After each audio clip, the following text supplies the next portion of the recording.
Guys and gals, we'll be finishing up some deer heads.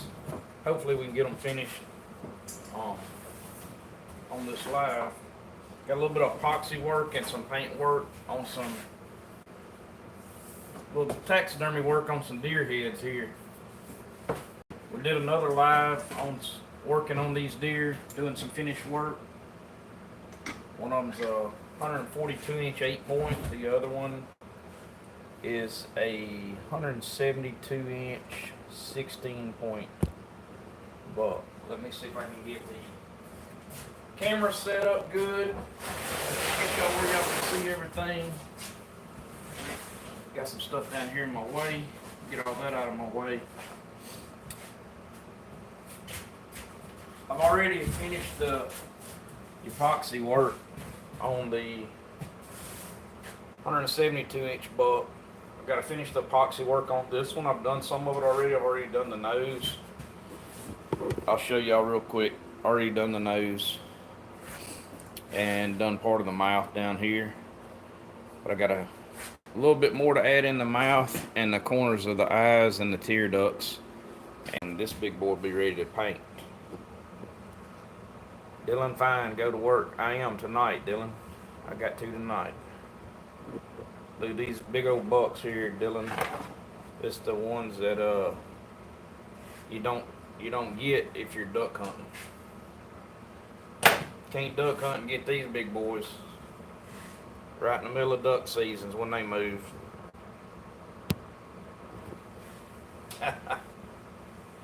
Alright, if I look rough, it's probably because I feel rough. I just woke up. So, on nights right now, doing a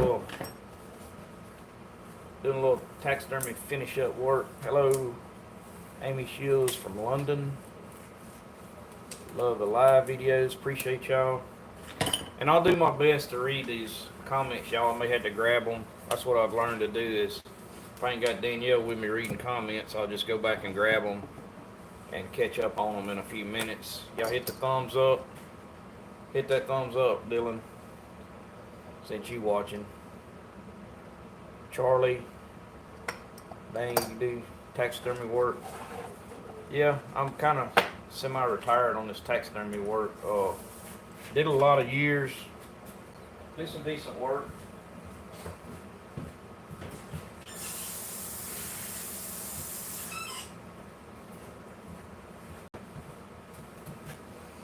I was always pretty decent at it, or got pretty decent at it. Taught myself how to do it. If y'all hadn't seen some of our taxidermy work, we got some videos and stuff back in our hello Tim. Got some videos, some on our channel here and there. It's just random from time to time. I'll do one. This isn't something that I do all the time or anything. I will carry y'all back through the process if y'all didn't see the other lives. And this is going to be backwards, but this is epoxy sculpt. Epoxy sculpt. It's just a two-part epoxy. That's what we use for antler repairs, finish work around the eyes and nose and mouth and all. Was this buck arrowed? No, this buck, both of these bucks were killed. Both of these bucks were not arrowed the other way. I'm not sure how much I can say on this live. I don't know. They're weird on the lives, y'all. Both of these bucks were taken during MG. One of them is a Louisiana buck. The other one was from Arkansas. But both of them killed here locally. The 172 was killed on our lease in Arkansas.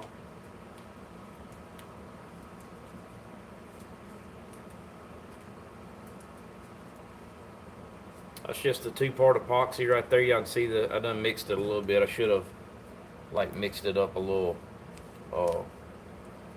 Should have showed y'all before I mixed it. It's two different colors, so you can tell if it's blended real good. We just twist it up, roll it out, keep twisting it up.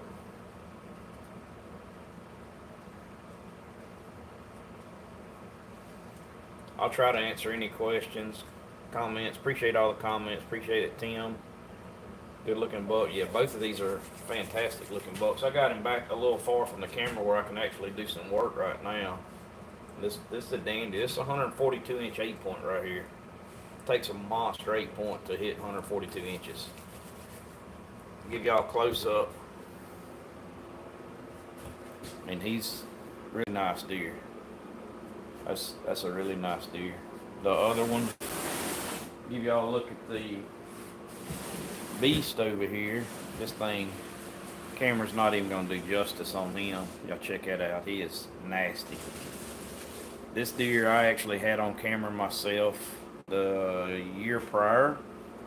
He was an 11-point the year before, and he just blowed up on this year. He's got this big palmetto main beam, 3 points out here, dagger right here, a split G2 back here, pretty nice brows. And the reason we was able to identify this buck as 11-point the year before was this point right here was always the same. This one was always tall like this, and this one always curled in. And he had a pretty thick main beam as an 11-point, but it never split out into points out here that we could tell in the camera pictures. But for sure, us and the neighboring club had pictures of him the year before. Got this big kicker off the back. He's got another split coming off the G2 here, and a kicker coming off the back. Good mass on this side too. Just an all-around good buck. He was officially scored in at 172 inches on Buckmasters. So, yep, good deer. Tank. Come on, where y'all at? Everybody's hiding today. Everybody driving home right now, I guess.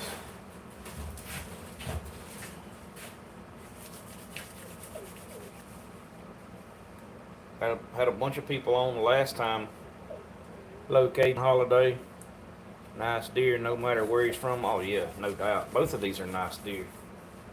I'd be happy with a 140 if I went to Kansas or Missouri.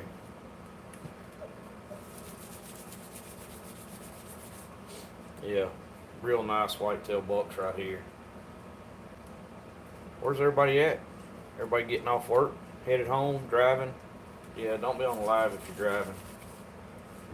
For sure.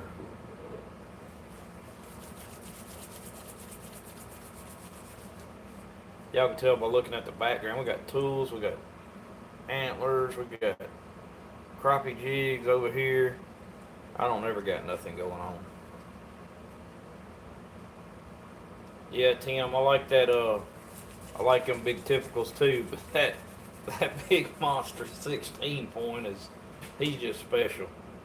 He's special because it was on our club, and good friend of mine, Big Larry. Y'all see him in some of the videos. He got him, and that's the only deer he's really ever killed, or really deer really big enough that he's taken, big enough to put on the wall, and he is a sure enough absolute the buck of a lifetime. About it, Glenn, what's up? You always stopping by to check us out. Appreciate that. See you posting a little more regular now. Like seeing that content coming. All those big catfish you've been catching up there. I'm all the time getting these questions about rod and reel fishing and stuff. Y'all, I don't rod and reel fish for catfish a bunch. We're gonna try to do some this summer. Do every once in a while, but I'm not like no expert. Y'all want to see somebody that's good at catching big catfish on a rod and reel? Y'all go check out Raised Outdoors, Glenn's channel up there. They catch a lot of catfish. They're up in Arkansas. What's up, Bayou Threads? You gonna get you a good wall hanger one day? Stay at it. One day when you grow up, you'll get one. Finally getting back at it, yeah, Glenn. Glad you did. Need more of us carrying the torch, Glenn. That's you know, sometimes these channels do or don't do what we want them to do. Mine, by all means, you know, we'd like to see it do better than it does. We're doing pretty good now, but at the very least, we just gotta sometimes look at it like we're just carrying a torch, you know. Getting people in the outdoors, that's what it's really all about. It's a slow go. A lot of guys do this, some succeed, some fail. Yeah, I don't know. There ain't no perfect recipes for it either. We all fail at times. Y'all know, I tell y'all, we're on probation right now for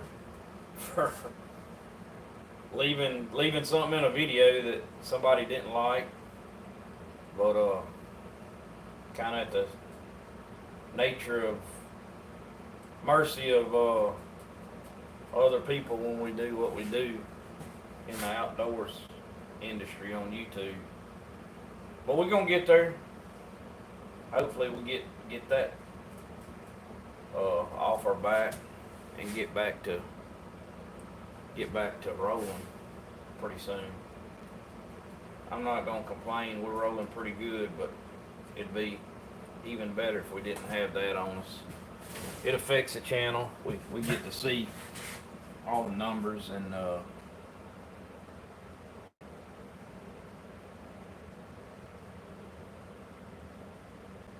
yeah, Glenn, that's there's a lot of truth to that.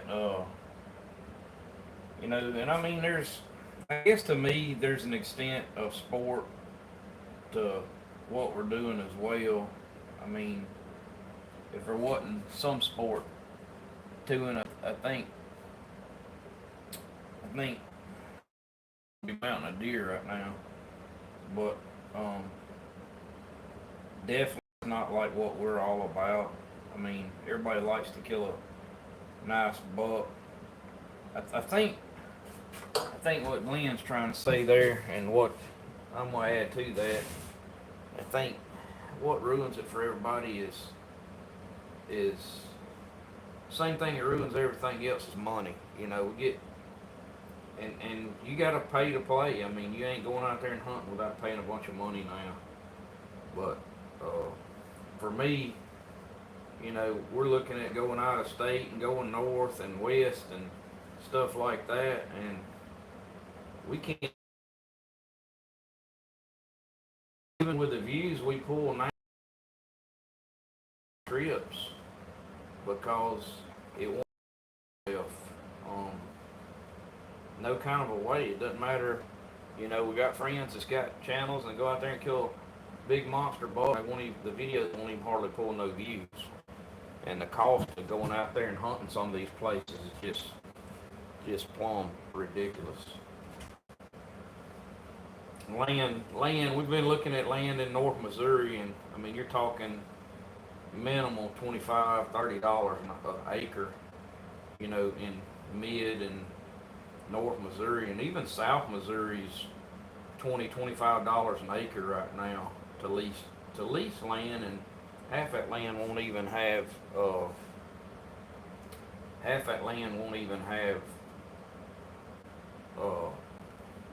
timber on it. You know, a lot of it will be cropland. So once they cut the crops and everything's gone from there, you ain't really got much other than a little grass or something for them to graze. So I don't know. It's an ongoing deal with the people in the outdoors having to pay a lot of money to get out and do what we do. I don't know how you get around it. Really don't. Got some stuff down here in the way. I'm trying to move this camera where y'all got a little bit better view. I got stuff scattered all out. This used to be a nice clean workshop, but I got fishing stuff scattered everywhere now. YouTube's changed a lot for us. We got a lot of our YouTube stuff out here in the shop now, fishing stuff everywhere. It's all scattered out.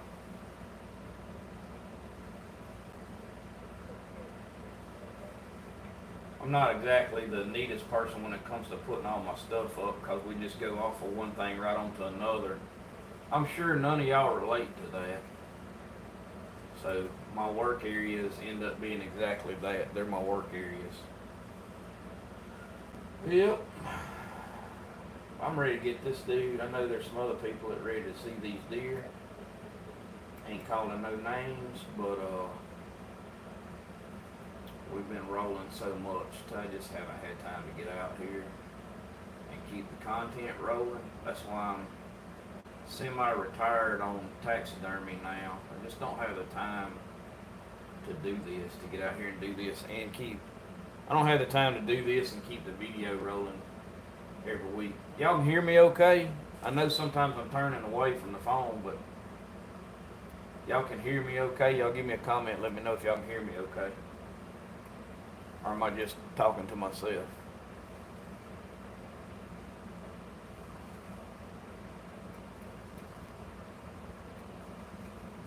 That's crazy on these lives, y'all. We get 80, 90 people watching me pull a gas tank out of a boat, and we get 15 watching me finish a giant buck. That right there shows you like the interest in deer hunting on YouTube. There's not like a lot of, I don't know, there's not a lot of push on this type of content.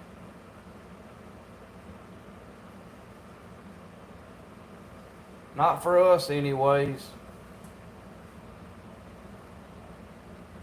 It's okay. Ones of y'all that want to watch or get to watch, and we'll know in the future what to put on these lives and what not to.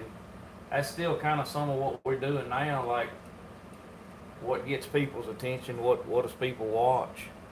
We had a lot of interest in the boat gas tank cleaning and all of that. Like, kind of surprised me. I was kind of wasn't looking for that much feedback on that deal there. What else do you do taxidermy on? Well, like I said, I'm kind of semi-retired. In the past, I started out with squirrels because that was easy. And then I've done ducks, geese, mounted geese. I had to have, to do them for other people, I had to get federally licensed. You have to have a federal permit to do migratory stuff. So I was federally licensed. Bobcats, bunch of squirrels, done antelope, elk, all of our mounts in our living room I did. So if you ever see any clips of our elk or my elk or Danielle's elk, done some elk for some other people. Mostly deer, done antelope, javelina, mounted a javelina once. I never did really do hogs. I don't know. I've worked on one or two of my own, but I seen enough to know that I didn't really want to fool with hogs. They're so greasy and nasty. And mounted turkeys, did some turkeys. Did a lot of fish, did bass, brim, sockeye.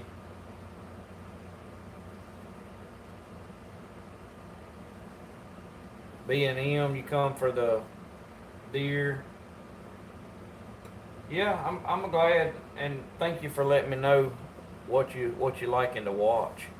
Appreciate y'all doing that. It gives us an idea. If y'all new to the channel, and subscribe, if anybody watches this and subscribes, let us know in the comments, and let us know what you like watching. What of our content is your favorite? I know some of you like any of it, like all of what we do, but if there's something particular, y'all let us know. Let us know for sure. That's the only way and other channels too. If you're watching another channel, y'all, that's how we get our feedback. Y'all let them know what content that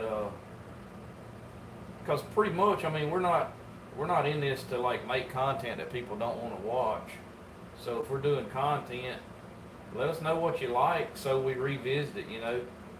A couple weeks down the road, 2 or 3 weeks down the road, if it's something specific and a lot of people like it, most channels will go back to it and revisit it again, you know. And there's some things I was looking at that pretty popular and a lot of people like that we hadn't done in a month or two. I was looking at yesterday, like the pool noodle videos. We shot 2 or 3 of those last year, and we hadn't even went and pool noodled this year. So, well, we did with one trot line video, but that really wasn't, we didn't go specifically to do like pool noodles. So I think me and Danielle probably go pretty soon and shoot another. It's always good to have some bonus catfish anyways. Like them whole fryers. That's typically what we catch on the pool noodles. We go to the river and probably catch some blues, I imagine. That's what Glenn wears out up there, raised outdoors. Y'all see him? Well, they catch some nice flatheads and blues up in northern, I'm gonna call it northern Arkansas. They're kind of central, but they're northern too. They further north than I am, so to me it's north. I'm not sure what they call it up there. They catch a lot of big catfish up there. He's got some catfish tournaments and stuff going on up there. I'm kind of out of the tournament world. I'd had my little stint in the tournament world, and I'm sure one day we might end up having to promote a tournament or something like that of some sort, but it's not going to be like, if we do, it probably won't be like a big organization. I'm not too into the big tournament organizations. One, just don't have time to get involved in any of that stuff, and it don't do our content no good whatsoever. So we just gonna keep it real and keep doing what we do. All right, what I got here, I got my modeling tool. Show y'all's B&M. I can't do much of that on lives. I can do that in some videos, some of our setups. Something we kind of like, we're going to be very careful in the next couple months about that, so I'm not sure what all we can show. About 5 channels that you're outdoors. Appreciate that. Yes, you're outdoors. So we're one of like 5 channels that he religiously watches.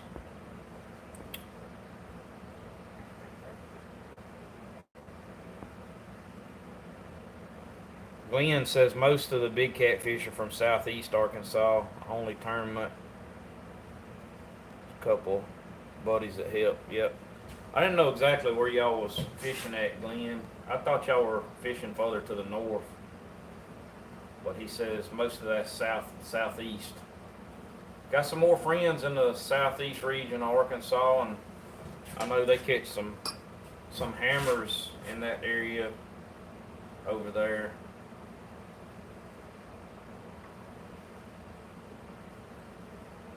I'm not gonna talk like what bodies of water or nothing, but because I don't know if they want me to do that, but they catch some real nice catfish in southeast Arkansas.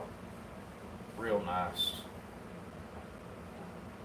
I'm sure Glenn will share some of their stuff on their channel. If you're in that southeast Arkansas or kind of close to those locations, there's some pretty good fishing in that area. I hadn't fished southeast Arkansas a lot. We fished kind of south central a good bit for sockeye, crappie, white perch, whatever we call them today. I don't know, our catfish, I grew up, the style fishing we do, the trot lines, the yo-yos, the limb lines, all that stuff that we do, I grew up doing that. I didn't grow up tight lining for catfish, so our content shows that. Like I get people, had a guy texting me today wanting to know what my go-to was for pole fish, for rod and reel catfish. And I told him, like, and the truth of the matter is I don't really have a go-to, because that's something that I hadn't done a lot of. Not saying we don't go down to the river and catch some catfish, but I'm not like an expert on catching those fish in the daytime like that. Those big fish. I've done a lot more limb lining and bank poling and net fishing and stuff like that. I grew up doing that kind of stuff, trot lines and stuff. So that's why our content's what it is. We're not out there just picking that stuff because it's the most popular stuff. We're out there actually doing what I've always done, which is what I think is great about the channel. I think that's what makes all the channels, outdoors channels, are the ones, the outdoors channels that end up being good, is exactly, from what I've seen, it's not the ones chasing content, it's the ones that's got something nice they've always done and they're sharing it. You know, they're going out there doing what they grew up doing, and that's the ones I really enjoy watching. I know there's a lot of people can kind of tell the difference sometimes in that. So, not saying we won't try something new on the channel from time to time. We're going to. It's just like the rod and reel fishing. I've done some. I've caught a lot of catfish on rod and reel, but I'm not like the expert that goes out there and catches 20-pound flatheads or bigger every time I go to the river with rod and reels. We actually got this real nice, y'all see in some of the upcoming videos, we just had a bracket built on our big boat for our shrimp trawls that we can connect to, and we're also going to build or try to have a rod holder built that attaches to that bracket. That should be pretty nice when we get done with it, and that'll make it a little easier for us to go to the river, kind of kick back and chill, throw some rods out. Danielle, she likes to fish like that a lot. I think she just tries to slow me down, to be honest about it. Appreciate y'all joining. We finally up to 20. Just saw 20 for the first time. If y'all just now joining, I've never seen the channel before, y'all check out the other videos. A lot going on. This is just one of the things I do. This ain't every day here. This is just something I wanted to share, finishing up these two big bucks with everybody, because we've had several videos come out on these two deer, and I wanted to show the finished product if we can get that far today. Got to work tonight, so I'm just doing what I can before I have to go to work. If I get the epoxy work completed on this one, they'll be ready to paint. Might get them painted, we'll see. See how much time I got left. I don't like to get in the middle of something like that and not have time to take my time and finish it. But either way, we got two really nice bucks we're working on. Or if you're just joining or just tuning in, this is or hadn't seen this deer before, this is a 142-inch 8-point, real nice buck. The one on the back of the stand is a 172-inch 16-point. So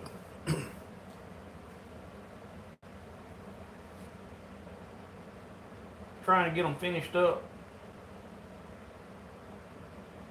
get them back to their forever homes. Real nice deer, both of them.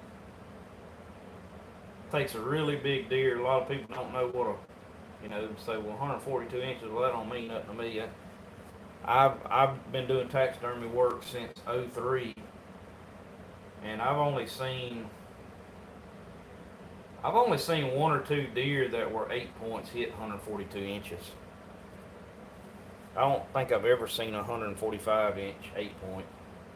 So this one's 142. I got a 148 9-point in the house, but his 9th point's only like an inch, so he don't have a lot of measurement, and he's a really nice buck. I killed him, or I got him up in Arkansas. That's one of my better ones, but a 130 plus 8-point is just absolute tanks, in my opinion. I always like the big 8s.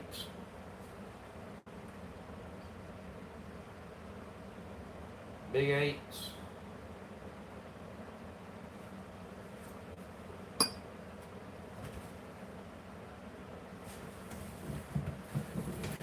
Oh yeah. Alright. I'm missing some comments. Oh. Oh heck. Willie's in the house. Just tuning in. Can't stay long and wiring up in a live scope. Don't do it, Willie. Don't do it. You'll catch all the fish. You'll ruin fishing forever. That's what they say. Mary Hutchinson, husband, and her like watching fish for catfish and the pool noodles. We would like to watch. Do some hog and deer hunting. The hog and deer hunting's gonna come. It's really hot right now in North Louisiana and South Arkansas. Ms. Mary, but appreciate you letting us know that, because we get a lot of feedback on the hog, but we don't get a lot of feedback on the deer hunting. I don't know. We're gonna change up the style of videos on some of that stuff this year, and hopefully it takes a little better. I don't know. We're constantly adding, trying to build an audience and add to that stuff to make those videos a little more interesting. There's a big learning curve on how to do those videos and stuff, and we're by far experts on it. So sometimes we just winging it, but we're gonna try to get better with our style of videos this year in that season. For sure. I mean, we're always going to try to improve on our videos, but hopefully this September and October, hunting season is going to start for us the end of August, or actually the 1st of September. I drew archery tag for Colorado this year, so we're going to be up archery hunting. Danielle's not going this year. She's probably going next year. She has to wait to get enough vacation time, so it's not she don't get to go every year. But we got me and my cousin and Big Larry that got this big 172 incher on the other end of the stand. He's going with us this year, so it's 2 people I can count on. That's a good idea to take elk hunting. And gonna be a little different for us, hunting a new unit we ain't never hunted, so we're gonna have some learning to do. Not sure how that's gonna pan out, but y'all know what, we're gonna go up there and have fun camping, and we're gonna eat good, and we're gonna give it heck, and hopefully we'll bring back some elk meat. We ain't picky. We're going meat hunting. We'll be looking for a cow or bull or whatever we find, and be happy with a cow this year. All 3 of us are pretty much that way. Whatever the good Lord blesses us with, and if He blesses us with just a good time, then guess what? We're just gonna come back with a good time. Been there and done that before several times. We eat tag soup every once in a while.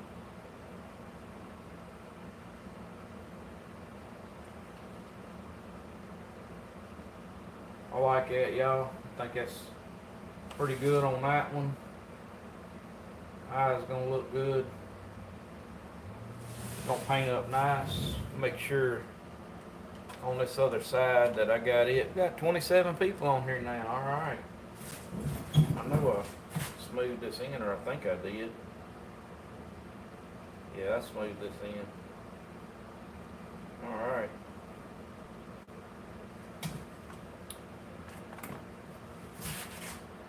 tend not to rush this stuff right here because this is, you know, you do all this work to get to this point and finish one of these deer heads. You want it to look good when you get to this point. So I was always real picky. That's why I never made a bunch of money doing taxidermy work, because I took too much time doing it. Spent a lot of time on it, making sure everything's right. All right. So I did the front and the nose already, so I'm ready to do the nose pad. I'll show y'all how to do an artificial nose pad here in a minute. We do that with that little roller and epoxy. But this epoxy hardens, you know, after you mix it up. Oh, I see Danielle, she's here. But this epoxy hardens up. So what I do typically is I'll mix it up while it's real soft, do the eyes, the little bitty areas, and then as it hardens, this stuff's not as critical around the mouth. So after it's, I always do the little detailed stuff first with my epoxy, and then I'll come back and hit the just filling in the gaps on this, like this mouth and stuff. You can use harder epoxy on that. It's not that big of a deal. Well, that's all I'm doing now is just pressing this epoxy. And the lips, like we skin those out when we're mounting it, and tuck all that is tucked inside of here. We'll take a Dremel tool and cut this mannequin out and tuck all that. I showed that how to do all that in some of my videos. But right now all we're doing is putting that epoxy in there, and we'll smooth it all in. And what that epoxy will do, it'll help keep that skin folded in there, and it won't ever untuck. And this epoxy, like I mounted deer in 2003, 2004 that I've got in the living room, and they look just as good as they ever look. Like with mounts like this, the big thing is when you do get them back, you get them back from your taxidermist, keep them out of sunlight and fluorescent lights.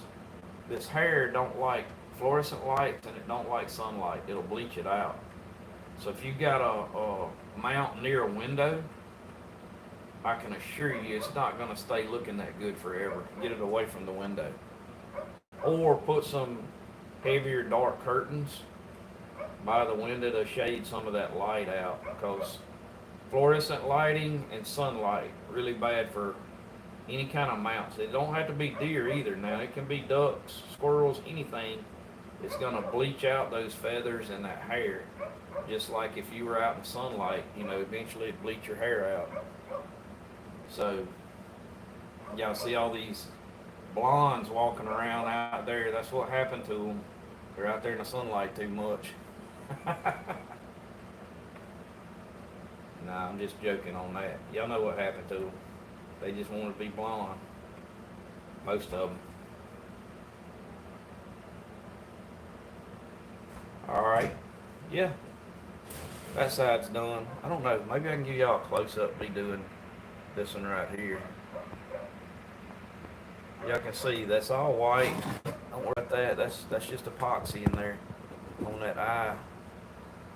See if I can give y'all, I don't know, it looks like, y'all give me just a second. It looks like the lens on my camera's fogged up or something. Not sure. It may just be the lighting in here is not great right now.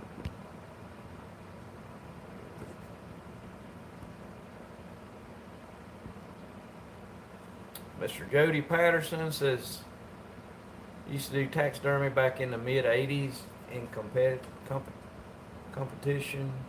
Come in third place out of 43 states. That's pretty good. I'm not competitive with it. Just trying to make it look good. Appreciate you watching though.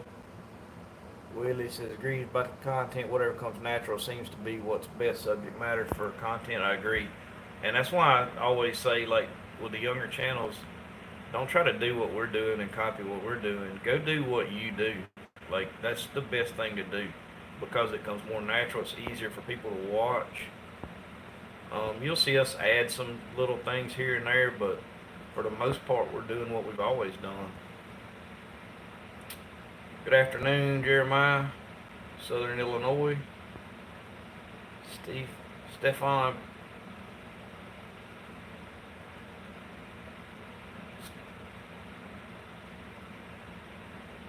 Is that Stephen Burgess? Is that Stephen or is this Stefan? Where are you from? Tell me where you from. Who am I talking to there? I get confused because of all these names. From US or France? Yeah. I can't forget what today is. I'd already forgot.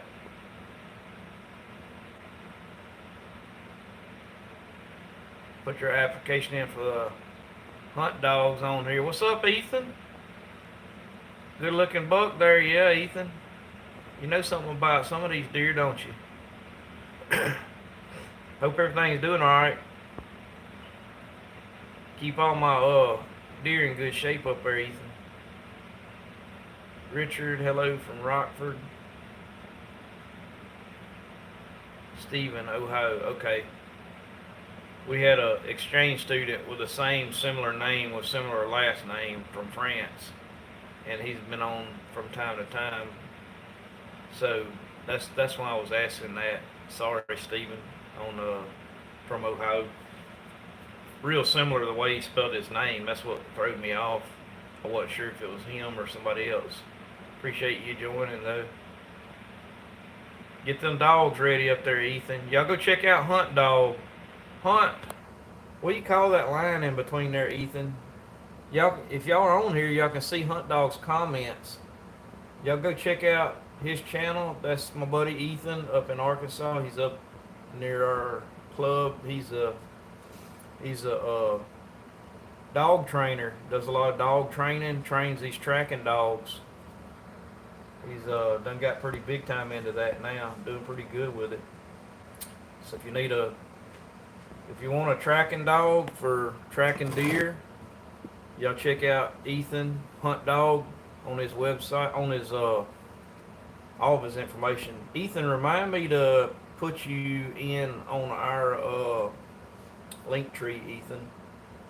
Hadn't thought about that yet. Remind me to get you in on our link tree. That way, if anybody needs a tracking dog, if y'all need a deer track in South Arkansas, North Louisiana, those guys are on Facebook. That's what they do. Tuned up and ready to go. Yeah, I know you tuned up every day at it. This dude works, y'all, at this. The Glenn, spread the word up there. Raised Outdoors. Glenn, y'all get in contact. If you don't know Ethan, get in contact with Ethan Hunt Dog. He's a buddy of mine, and they're in that area of El Dorado up there. So any of y'all's contacts, people run into needing a deer trailed or tracked, or looking for a tracking dog, or need a dog trained, anything like that. That's part of what we do, is help link all these people together, y'all. That's what it's about, forming a community in the outdoors for us, that we all work together on this stuff. So Glenn, y'all check out Ethan if y'all don't know him. Super good people, him and his wife, or at least his wife is. No, I'm just kidding. Ethan will do anything for anybody. Y'all check him out, seriously. He's got a small YouTube channel. Is Ethan part of the Arkansas Blood Trip? Yes, Raised Outdoors. Yes, Glenn, he is. He's a big part of it. Ethan, you can comment on here about any of that. Let them know. Let them know how to find you, Ethan. Leave it in the comments. Link all your stuff up. He's got some pretty good dogs. Y'all see his dogs in some of our videos. We got Oakley, but I met Ethan through tracking deer. He's admin. Yeah, put your stuff in there, Ethan. Let them know on Facebook how they can find you and all. A lot of people ain't gonna know what the blood tracking network and all that is. So leave a link in, if you can, leave a link in there, Ethan, or something to your Facebook page. And then remind me tonight or tomorrow or something to come back and put you put your links in our link tree. Don't let me forget that. You know my mind's bad. You know I'm getting old. Got a lot going on. Danielle just laughs at me. So does Ethan. Yeah, Ethan was in one of our videos tracking a deer. Me and Ethan spent the whole day running down a big old buck in one of our videos. He's been in several of our videos, but that's how we met. Didn't know him. Actually lived like 3 houses up from the camp, and I called some people in Louisiana. I didn't have a tracking dog at the time, and Danielle shot a pretty nice 9-point on our, I shouldn't say that, I should say Danielle pewed a pretty nice 9-point on our lease. And I had to find somebody, so I called some trackers in Louisiana, and they're like, well, we got a guy right up there next to y'all, and give me his address, and lo and behold, he was already right there on the same road with us, 3 houses up from the camp. So we made contact. He come down, brought Luca down, was his first tracking dog. He was a throwout. So thanks to all you guys that just dump your dogs out when you're done with them, because they actually make pretty good tracking dogs. Harvest, YouTube, yeah, I gotta be more careful on my words, I guess. I hate that because I really hate stepping around what the real words are. Like it just, yeah, that's not what we want to have to do. But yeah, it's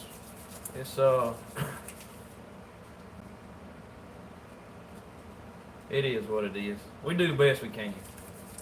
I'm country and I'm just redneck, so it's my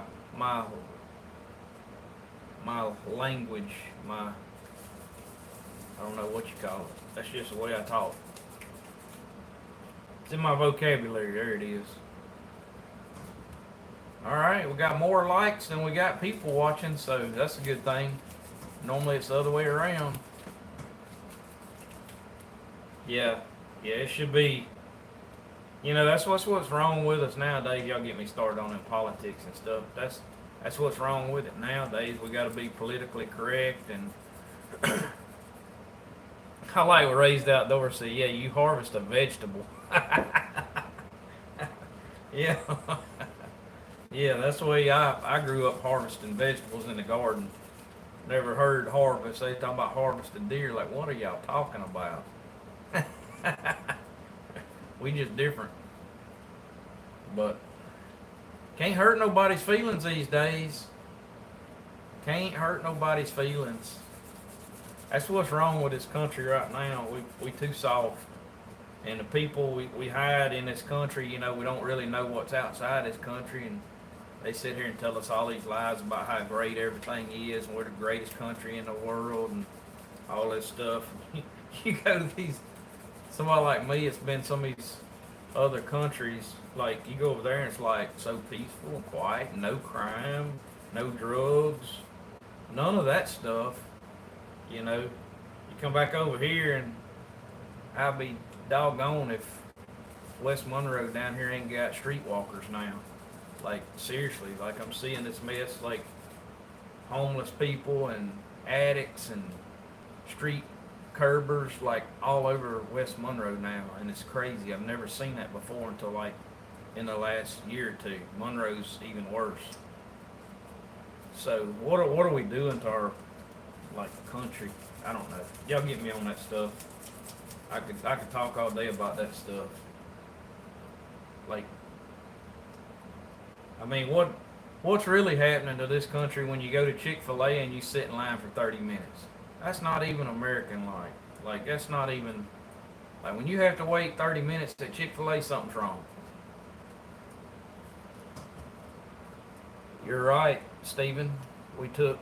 Yes, we did. We took him away in the, 90s, 80s? Started taking God out of the classrooms and stuff. And You know what, Stephen? What's real sad is we've taken God out of the church. We've taken God out of the church in places. Like, how does that work? You know, it's not going to work out good for the people that do it. But we steadily have a movement to take God out of the church. Like, it's crazy. Because I can tell you what's in the church is God ain't about that. You know, I'm not down in the churches, all the churches, y'all, but it's that's facts. I grew up in church my whole life, been in, you know, in and around it. Ministers for my granddaddy was my pastor growing up. My dad was a minister. Worked in the prisons, prison ministries, and yeah. So know a little bit about all that. Skinning animals and fish, yeah. I mean, we grew up. I mean, that's what I do. That's part of what I was trapping, and I was trapping raccoons in the 80s at 5 and 6 years old. When I was in kindergarten, I'd get off the bus and run my traps in the afternoon because I didn't have time to run them in the morning. And I was sometimes making $150 a week trapping raccoons, you know, when I was 6 years old. Unfortunately, now you can't hardly. I mean, you can teach young kids to do that kind of stuff, but they can't earn money doing it because there's no money in it. Who ruined that for us? Yeah, y'all don't get me started. Y'all don't get me started.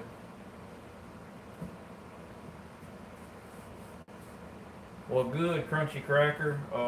Yeah, keep it up because that's going to benefit you in the long run. And yes, I have turkey hunted some in the past, Crunchy Cracker. I used to turkey hunt Louisiana some. Hunted the public lands here in Union Parish when we had the Union Game Reserve. I hunted it about every year. And when they took it away from us, I kind of lost some of the turkey hunting spots I had. And then jobs changed, so I was going to Missouri a few times, and jobs changed about that time, so I didn't go to Missouri. And then we got in a lease we was in now. I actually got in it to turkey hunt and or to have somewhere to turkey hunt, and it ended up the hogs and deer were better than the turkeys on it. So I don't know, I went to focusing more on them and never really have got back into the per se turkey hunting that heavy. Just I don't know, just kind of let it slip away. And you know what? Them turkeys, like, what's frustrating about the turkeys, it ain't the turkeys themselves. You can enjoy the turkey hunting and stuff. And they keep moving the seasons further and further back. So the turkey hunting is harder and harder. And they're doing that. And I had a game warden tell me this, you know, he's like, well, we're doing that to give the turkeys an advantage. Or that's why they're doing that, you know. And it's not, he's not the one making the rules. I get that. But here's the thing. If we want to give the turkeys the advantage, let me zoom out where y'all can see me. Talk about preaching. I'm about to lay it down for y'all right here on the turkeys. If we want to give the turkeys an advantage and move the season back, the gobblers, yeah, they gotta be there to. But there's, you know, the hens is the ones laying the eggs. Well, it's illegal to harvest the hens in all these southern states. So we ain't harvesting the hens. So if we ain't harvesting the hens, how are we giving it an advantage to the turkeys moving the season back when they ain't actually even doing something? You can't call them in or nothing. You can't work them. What we ain't doing is we ain't trapping. We ain't trapping. We don't promote predator control in these southern states. And all your organizations that you pay your money to, and you go to the little banquets because they put this little gift out there in front of you. Oh, you might win a gun. You might win a gun or something, you know. How about this? How about donate a gun or let somebody, donate a gun to the kid that catches the most raccoons. How about do that? How about do that with your money, all your organizations, instead of just taking people's money and not really getting nothing done? There's a lot of ways that you could figure out ways to give incentive for people to trap and stuff like that. If you really want to help the duck population and the turkey population, forget when you set your dates up on hunting season. Forget that. That's not even important. Do some predator control. Get some coats and some bobcats and some fox and some raccoons. If DU, and I shouldn't call any names, but if these organizations really want to do something to improve predator control, I seen a deal the other day. I seen an ad and they put it on there. It was one of the duck organizations, and they posted a picture of a raccoon trap, a live trap, on Facebook, and said, hey, send your money, donate for the trapping needs to help the duck population. Well, the live trap had a sardine can that was empty from like a year ago, it looked like, and grass growed up through the bottom of the trap. So you mean tell me you're going to put a picture of a trap on there that ain't even being used, that ain't baited, and then ask me to donate? No. Y'all be smarter than that. Honestly, the best thing we can do until these organizations get on board with something that makes more sense, and they're not going to make more sense because the people leading these organizations don't got no common sense. I'm not I guess I am anti-organization, maybe. I don't know. A lot of times it ends up being politics involved too much in these organizations. But there's an idea, like all them guns you raffling away in them raffles to raise money. Take that money you raise, and instead of, I don't know what they do with that money. Neither do y'all. You go there and you donate your money, and you might win a shotgun or might win you something. But the problem is they really ain't done nothing or showed that they've done anything to help preserve the wildlife. Got to reduce nest raiders 100%. Bobcats, coats. Hey, y'all, check this out. Y'all go look at the videos where we caught coats on our lease in Arkansas. It's crazy. We've caught over 240 something coats, like in a 4-year span, off of our 2,800 acre lease in Arkansas. Y'all put that into perspective. Over 100 coats off of it this year alone in 3 months' time. That's insane. 3 years before, 142 coats. It's talking 242 coats or something like that we caught in a 3-year span off of our lease in Arkansas, or in 4 years. That's insane. So really, what are we doing to help? Yes, Mr. Bill waxes them coats. He catches them. Yeah, y'all can check out those videos on how to catch those coats on our channel, Crunchy Cracker. But that's things you can do if you want turkeys. It's the grassroots people really doing the work, y'all. The hog control. Y'all tell me what time it is. I can't look at this phone and see what time it is. Y'all let me know what time it is real quick. Somebody give me the time.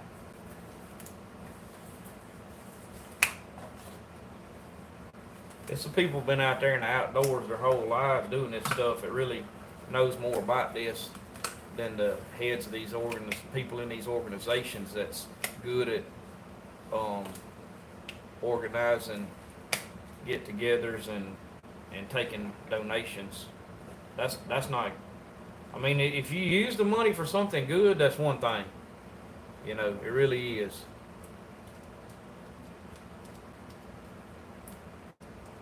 Yeah, if you trap your properties and stuff, I seen that from Missouri, old man catfishing.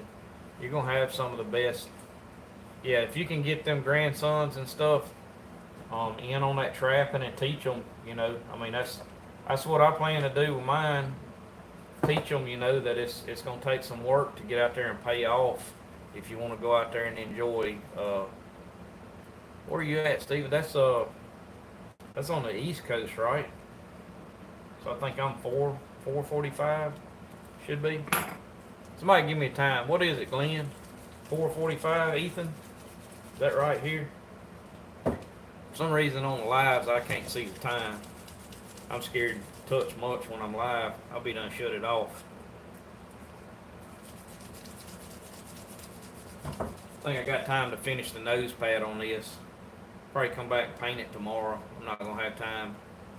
Yeah, Willie said 4:45. Yep, we on the same time, Wave. Oh, I'm good. Can't be late to work. Being live on YouTube, it probably wouldn't work very well, would it? Appreciate y'all joining in, checking out the deer, listening to the hot topics. Everybody says I ought to do a podcast. I don't know nothing about a podcast.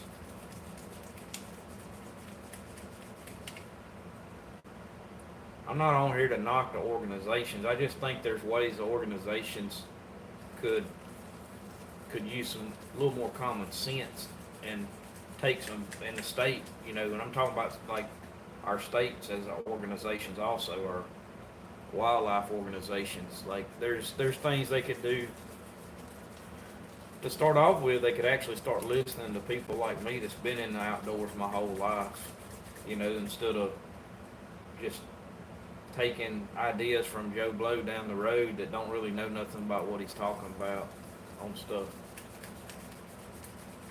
I don't know, maybe one day they'll listen, but I doubt it. They ain't never. We bounce all over the place. We got laws in Louisiana. I don't know how all the other states are, but every year you at your own mercy. I think they do this on purpose just to twist people up, but you at your own mercy to read the book every year, and they like page and a half of read every year that they change the laws. All the lawmakers have them a big powwow and get in there and change the laws every year. Now, I will say a few of the changes the last few years in Louisiana to me were for the better, and I'm okay with that.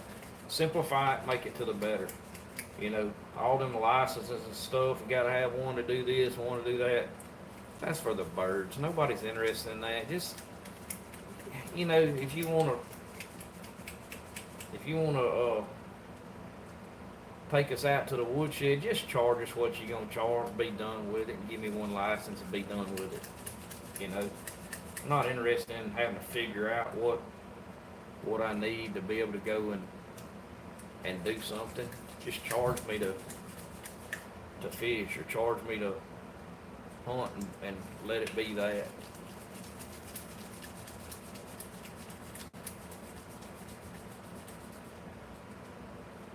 Louisiana has simplified a little bit. They had all these gear licenses and stuff like that. That stuff was so dumb. Every little thing you fished, you had to have a license for it. Just charge me what you want to charge me. We'll pay it. We don't care. We'll pay it just to have to not deal with the haggle of it. And like the one thing they did this year, before they were getting to where you had to have your name, license number, phone number, your address, you dang near had to put your social security on everything.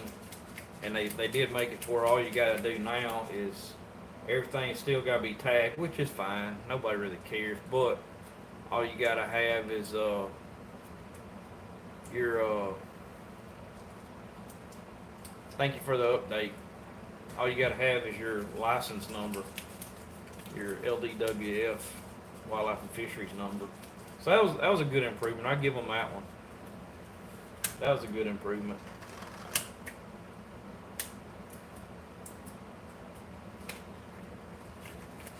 That was a good one. It was an improvement over the way it was.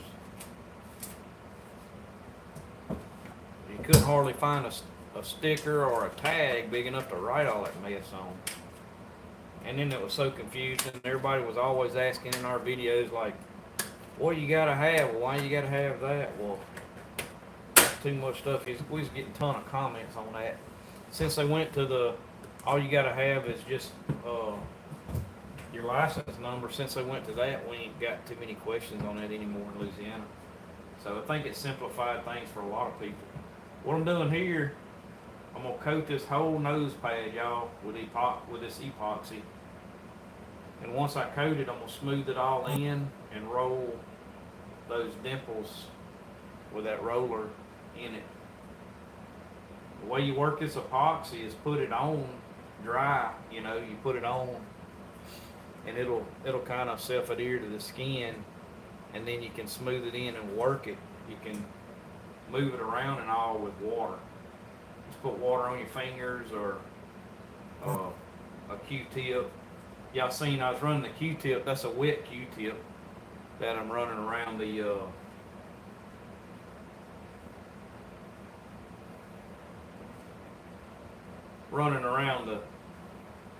eyes there earlier. So all I'm doing, just get this where y'all can see it again. Maybe I can zoom in again. Y'all can kind of get a close up. I figured Danielle come visit. She ain't coming. Visit check stations online.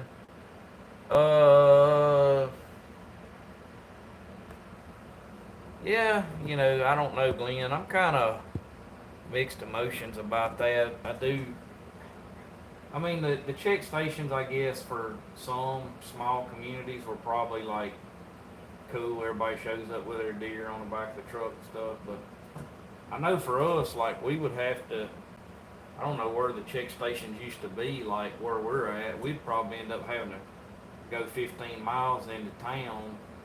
The only problem we have sometimes, is if you don't have good cell phone signal, you have problem getting it in. May have to run up the road a minute or something. But I kind of like the self-check deal.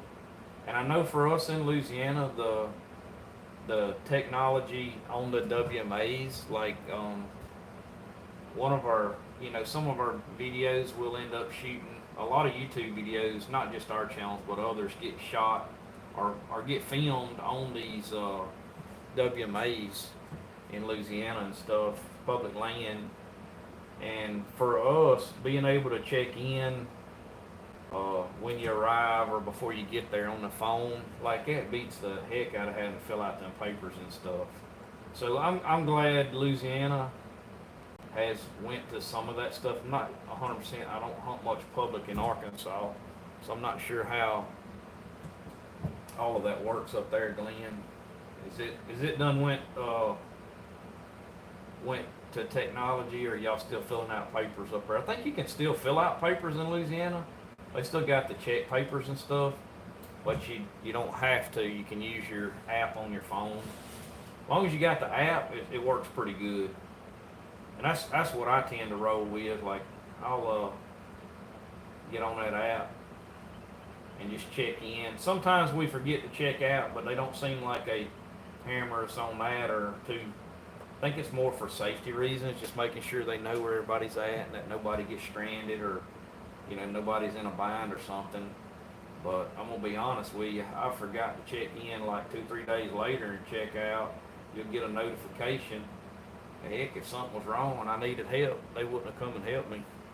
So I'm not sure that part of it really does us anybody any good. I guess if somebody reported, maybe they could, I don't know, maybe they could bing a phone or something, ping a phone, whatever you call it. I ain't sure. But yeah, I mean, I'm okay with the check-in the way we do it now, myself.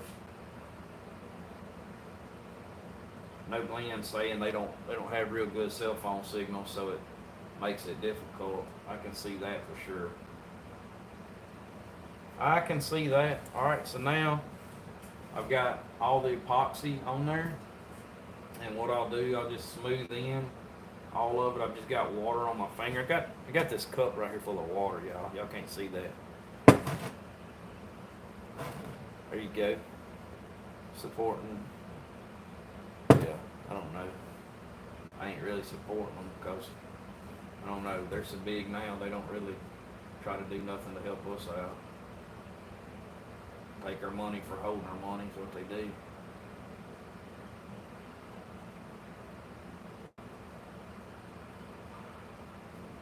But anyways, Y'all notice y'all get me on all my soapboxes. We about to get this deer looking right, and try to get them back to their owners this week. Should have done it. They know I'm busy. I warned them ahead of time. They didn't listen. They wanted me to do them anyways. So I said, well, alright. Y'all twisted my arm. You know who you are. Know you watching or gonna watch. So you know who you are. Twisting my arm. But tell you what, he's gonna have a good looking deer when he gets it back. Good looking deer. One of the best. I don't brag about too much, but I do take a little pride in the taxidermy work. I had a competition taxidermy guy on here a second ago. I don't know if he's still on here or not. You still on there? Some of the methods may have changed. He said he did taxidermy back in the 80s, competition taxidermy. Who was that was on here a while ago that said that? I know some of the techniques have probably changed. Some of the materials have probably advanced over what some of that stuff was back then. I'm not sure how much it's changed.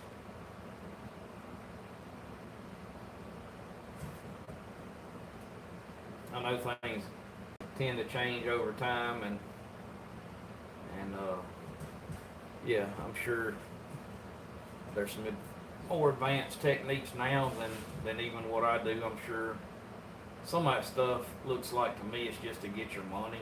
I don't buy into like everything that pops out new on the internet. I'm not one of those that buys into all that stuff. If I got something that works. So when I started taxidermy work, I bought a correspondence course. It was VHS tapes. Watched them, just enough to kind of learn the basics. Went to doing it. Went to looking and studying taxidermy work.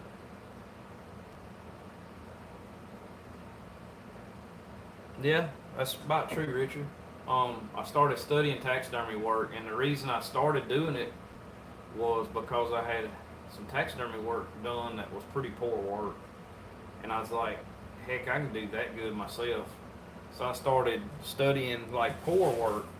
That's what I did. I didn't study good work. I studied poor work, and I said, you know what? I don't want to make that same mistake. So then I went to looking at good work, picked up on some of their stuff, and tried to develop my own methods. And there's things I use my own methods that I didn't nobody ever told me, or wasn't ever shown in a correspondence course. There's a few little things I'm not going to go over that I do, but how I do my tear ducts, what I put in there, my modeling tools. I've got my own modeling tools. I made all my modeling tools. What just happened? Oh, I'm sorry. I was zoomed in. All my modeling tools, I made these out of welding rods. Speed them flat, curved them, made them. I've been using these same modeling tools. That's one I use for scraping and stuff. It's a little spoon I made. Y'all check that out. This one here, I use that in. This thing got nasty, but I use that in for, I can pinch off with one side and the other side is rounded, so I use that for like my tear ducts and to smooth in my nostrils and stuff. I got like this one right here. I don't use that end a lot, but at times I can use it to tuck or to push like a brad or something in. And then this one, it's just I don't know, like a platypus bill or a duck bill type little modeling tool, and I actually use this one a good bit. I'm going to use this one right here actually. So once I've got this smoothed in, I want to cut this edge, and I actually take that one and cut my edge down all the way around this. And what I'm doing now is uniforming my seam, where I'm going to make my seam between my epoxy and my nose pad, the original nose pad. So y'all can see how I just cut that. I'll give y'all a close-up in just a second. I'm cutting all this edge off, and then I'll go back and smooth that edge in, and it'll be a real uniform, smooth edge all the way around that's gonna make by doing that. There again, nobody really ever told me to do it that way. That's just what I come up with. And I can take that duck bill and push up right there and really make that lip and nose kind of tie together pretty good. So same thing over here. I'm gonna cut it, make it all uniform. Just cutting the edge, making me a real defined edge all the way around. Making it the same on both sides. I get to doing something, get to talking about what I'm doing, then I'll get off my soapboxes, y'all. That's the only way y'all get me off my soapboxes. Y'all get tired of hearing me talk about all that stuff. Alright, there's a hair right there that just keeps getting in my way. Like, you get rid of that dude. One right there that keeps getting in my way. You just pull those out and get rid of them. So that's like next step. I'll show y'all what I did right there. Y'all can see how, maybe y'all can see, let me zoom out just a little bit, maybe it'll be a better picture. Y'all can see how I cut that all the way around. See on that side, it's cut all the way around. All the way around, both sides. So now I go back to the water.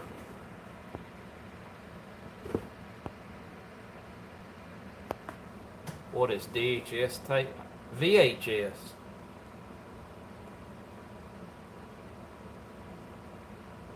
VCR. How old? Who are you? Who is that? Who is that? Stephen? Oh, you still on some? Yeah. Yeah, I think we got some tapes, but I don't know. I think you can still buy the VCRs to play them. I know there was some companies a year or two ago that were still selling VCRs that you could go back and watch your old tapes. Thing of the past, though, just about, that was the old days. That was when me and my dad actually first, talked about filming like outdoors or hunting and stuff. And, YouTube's made it a lot easier to film and put content out there for the whole world to see. It's a platform that we can use. And I'm thankful for that, because before that, we looked at doing VCR tapes, and it just wasn't feasible. You had to have so much money to get into the really high-end camera equipment, and it was basically ruled and taken over by the people that got in it at the right time and had the money to invest. The big outdoors companies, they took the camo market, they marketed everything, with those. It's no different than Duck Commander. They did it right. They did it. They got in it at the right time and did it right. Kept it. The original videos were just about as real as it gets, and that was the appeal.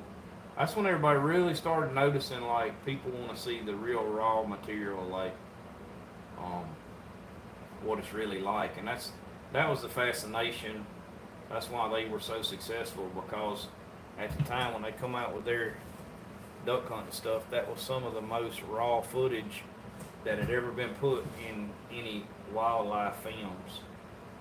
And that it paid off for them. They've done well. And yeah, that was a start to a lot of an inspiration to a lot of outdoor filming. Honestly, I'd looked at doing filming hunts and stuff even before that, back when we were younger, and me and Dad talked about doing that stuff, but you didn't have no platforms to put it on. So you'd have been chasing, trying, you know, even if you'd have done something like getting your footage out there to a channel or something back then would have been almost impossible to get on an outdoors channel or something. Well, guess what? Y'all guess what? We there. We made it. We can, we got self-control on that with YouTube. And the guys like us and Hunt Dog and the small guys, Glenn with Raised Outdoors, yeah, we got just about as much access to the public as anybody does now. YouTube, yeah, we're gonna have to put out some pretty high quality videos for YouTube to give us impressions and put our videos out there. But that's on us, that's our part, you know. Once we do that, the rest of it's out there for the whole world to see.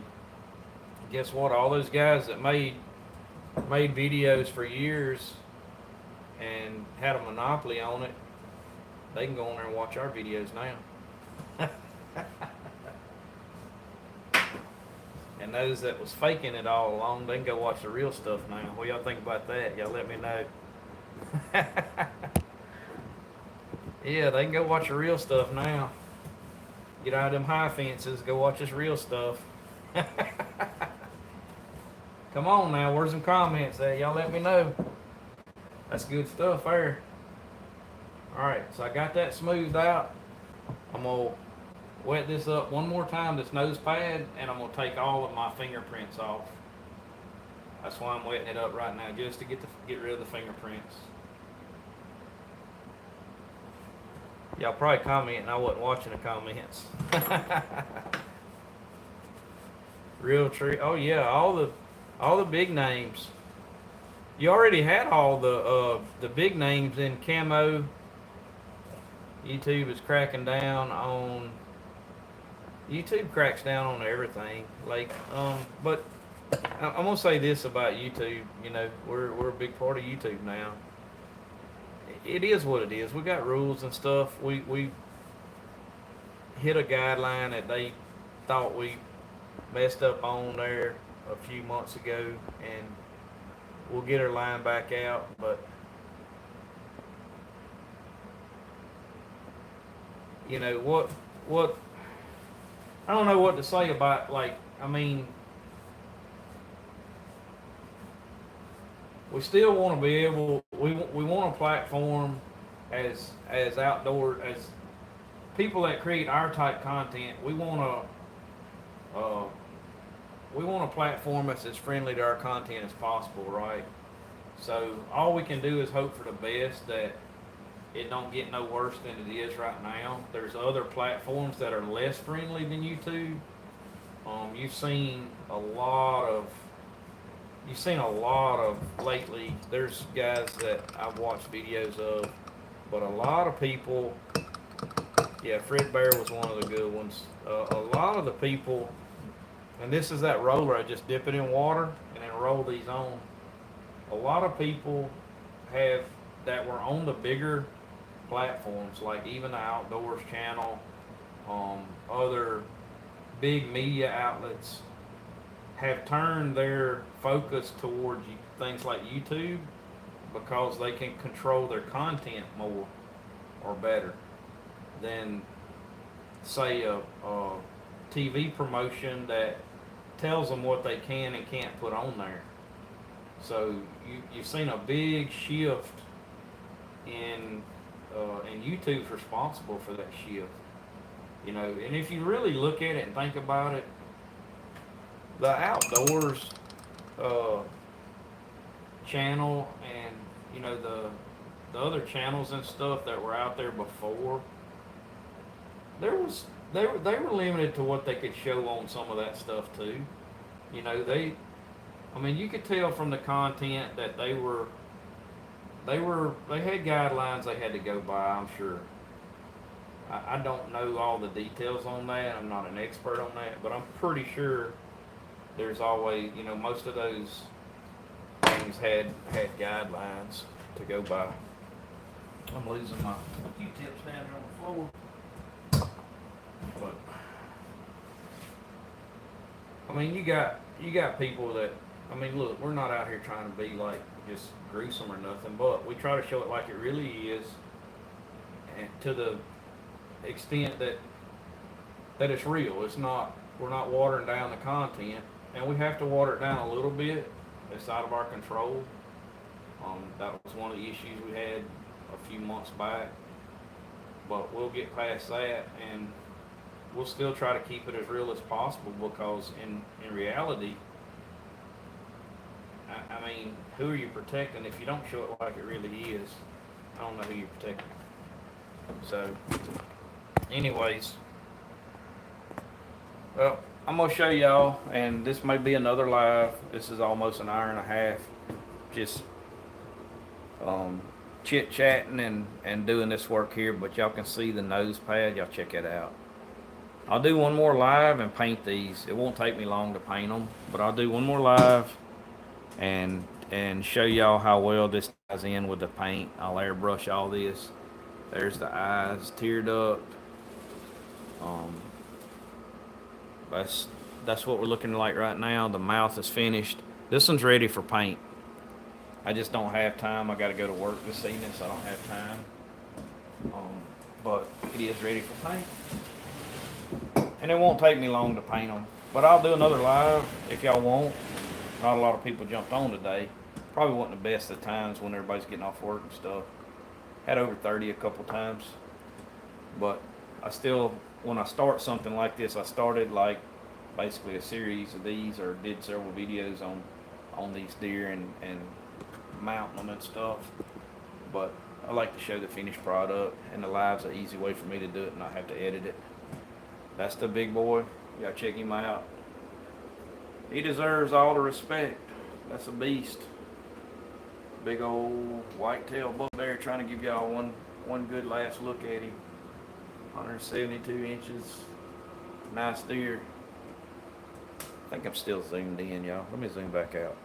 Sorry. Alright, now then. How about that? Let's check that out. Big Larry's deer. Big Larry's deer. Alright, guys. I gotta get ready for work and go see Miss Danielle. She didn't come out to visit, so I don't know. Maybe she's mad at me.